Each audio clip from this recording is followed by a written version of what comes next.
어원으로 이해하는 생각 한자 26번째 시간에는 날생과 그와 비슷한 주인주 또 나무 목에 대해서 알아보겠습니다. 네이버 한자서전에서 생을 찾아보았습니다. 날생으로 나와 있네요. 부수는 똑같고요. 의미는 나다, 나타, 살다, 기르다 여러 가지가 있습니다. 자, 상형 문자로서 풀이나 나무가 싹 트는 모양에서 생기다, 태어나다, 만듦이란 뜻이 생겼다고 합니다. 시딕단넷에서 설문해자의 설명을 보니까 역시 상형이고 초목이 생겨나는 모양이다.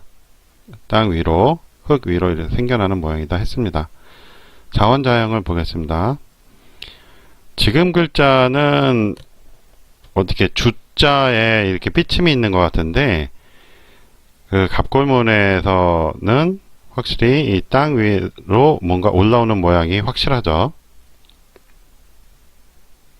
Chinese etymology에서 봐도 a sprout coming out of the ground meaning birth 라고 해가지고 싹이 땅에서 올라오는 것이라고 해놨습니다. 똑같죠. 자, 그래서 근문을 보면 이렇게 땅에서 올라오는 모양으로 되어 있습니다. 갑골문을 봐도 역시 그렇죠. 땅에서 새싹이 올라오는 모습입니다. 픽사베이 무료 이미지 사이트의 사진인데요. 지금 이렇게 땅에서 싹이 올라오고 있죠. 이 모양이 갑골문 모양하고 아주 비슷하죠. 예, 지금 사람이 그려도 뭐 이렇게 그릴 것 같네요. 그래서 원래 모양은 이렇다가 지금처럼 바뀐 것이죠. 이번에는 생과 비슷한 주를 검색해 봤습니다. 임금주, 주인주라고 나오고 부수가 이거네요. 의외로. 이 글자가 옛날에는 그 신의 뜻으로 쓰였어요. 주제주라고 해가지고 우주 창조 전에 하늘이 생기기 전에 최초의 알이 있었다고 하거든요. 현대과학인 인플레이션 우주론에서 그렇게 말한다고 했는데 그것을 옛날 사람들은 저렇게 점으로 찍었어요. 부수가 저걸로 되어 있네요. 뜻을 보면 임금, 주인, 우두머리, 상전, 뭐 하느님 등 이렇게 되어 있죠. 주님이라고 많이 그러죠. 기독교에서. 자, 상형 문자로 등잔 접시 위에 불이 타고 있는 모양을 본뜸이라고 했습니다. 문자의 윗부분. 주는 등불이 타는 모양. 왕은 촛대의 모양이며 임금이나 왕과는 관계가 없음이라고 나와 있네요. 자세하게 쓴 자형임. 처음에는 이렇게만 썼다고 합니다. 점주라고 나오죠. 원래는 주제주 뜻으로 썼다고 그랬죠. 나중에 뜻으로 주를 쓰고 주는 등불의 중심. 등불의 중심이란 말에서 주인, 군주 뜻이 됐다고 하네요. 설문해자에서 봐도 역시 뭐 그 등불에 뭐 불꽃이다 라고 써 있어요. 상형이라고 써 있죠. 그럼 이 모습을 보면 확실히 이제 촛불 타고 있는 모양, 등잔에 이제 불꽃이 있는 모양으로 보이죠. 지금하고는 지금은 이제 왕자가 더 강하다 보니까 그런데, 자, 자원자형을 보겠습니다. 자원자형을 보면 근문하고 갑골문은 안 나와 있네요. Chinese etymology에는 이게 등잔이 아니고 나무라고 되어 있어요. 그래서 거기에 이제 불 붙여서 불이 난 모양이라고 되어 있네요. 지금 보면 이게 나무로 안 보이는데 등잔처럼 보이죠, 오히려. 근데 여기는 갑골문이 나와 있거든요. 갑골문에 보면 이게 어느 정도 나무 모양으로도 보이죠, 그렇죠? 그래서 나무를 쌓아놓고 거기에 불이 난 모양으로 보입니다. 그래서 주가 된 것이죠.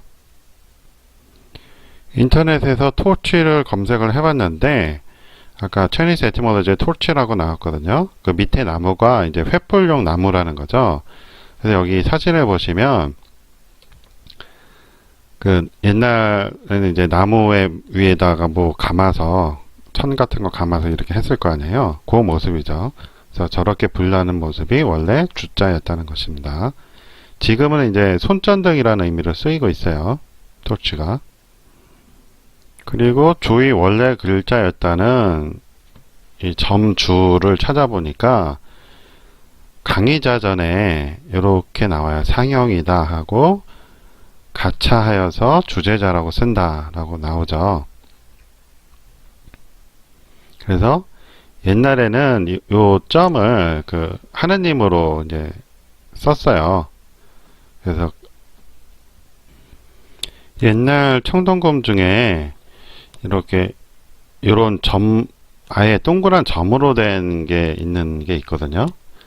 근데 그걸 검색해 보니까 잘 안 나오네요. 그러니까 이름을 알아야 돼. 이름이 기억이 안 나서. 아무튼 이게 주제조의 뜻으로 쓰였다 라는 것만 알고 계세요. 다시 주자 갑골문을 보면 요 밑에가 나무라고 했는데 나무는 갑골문에 어떻게 나오는지 찾아보겠습니다. 자, 여기 보시면 나무라고 됐죠. 브랜치하고 나무 가지하고 뿌리다 라고 했어요. 그래서 근문하고 갑골문에 똑같이 나오죠. 요 밑에 거는 뿌리고 위에 거는 가지다 라는 뜻이거든요. 그러니까 아까 주자에 나온 밑에 부분이 나무를 뜻하는 것은 맞죠. 모양이 같죠. 설문 해설을 봐도 밑에 부분은 뿌리다 라고 나와 있어요. 이거 뭐 나온 거다 그러는데 이 나무는 동방을 가르친다 라고도 하고요. 자, 지금의 나무를 보면 이게 한 일자를 이렇게 그냥 하나 그으니까 나무 줄기라는 느낌이 전혀 없는데 옛 글자를 보면 그런 느낌이 있죠. 확실하게. 네이버 한자 사전에서 나무목을 보면 부수는 같고요. 나무 목재 오행의 하나 목성으로도 쓰이네요. 목이다 보니까 목성으로 쓰이나 봅니다.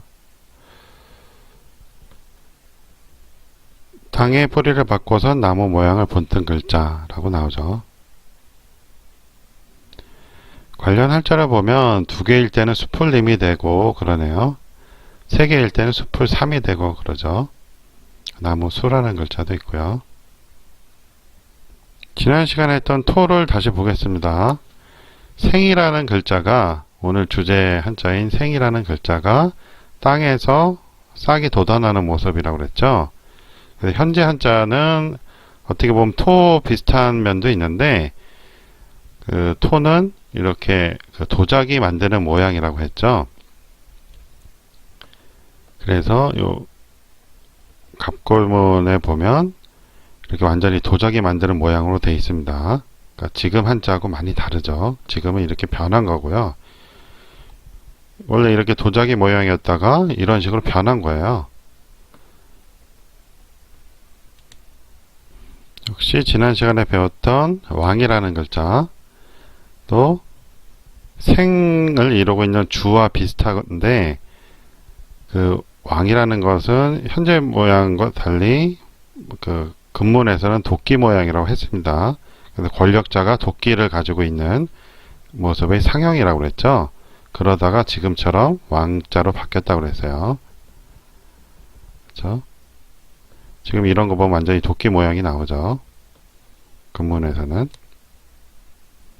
그리고 왕자와 비슷한 옥자는 원래는 이 현재 왕자로 쓰는 게 옥이라고 그랬죠. 그 이유는 옛날에 이렇게 옥을 3개 연결해서 이렇게 썼다고 했어요. 이거 모양 그대로 써가지고 왕이 됐었는데 나중에 도끼 모양의 왕이 현재의 왕자로 바뀌니까 구분하기 위해서 점을 찍었다고 했습니다.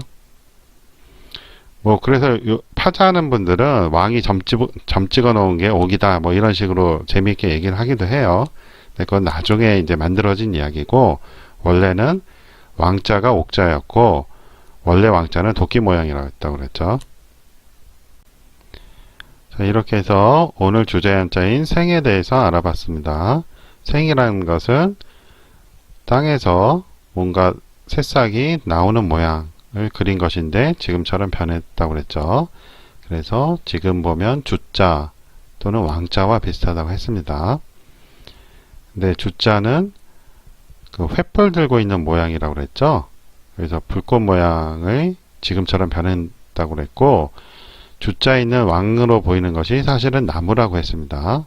나무에 횃불을 든 모습이라고 그랬죠. 그래서 목에 대해서도 알아봤고, 주자와 비슷한 왕을 다시 복습했습니다. 그리고 왕과 비슷한 옥도 복습을 했죠. 원래 이렇게 세 개 연결된 것이 옥이었는데 그것이 왕과 비슷해지자 점을 찍어서 구분했다고 했고, 왕은 원래 도끼를 들고 있는 권력자의 모습이라고 했습니다.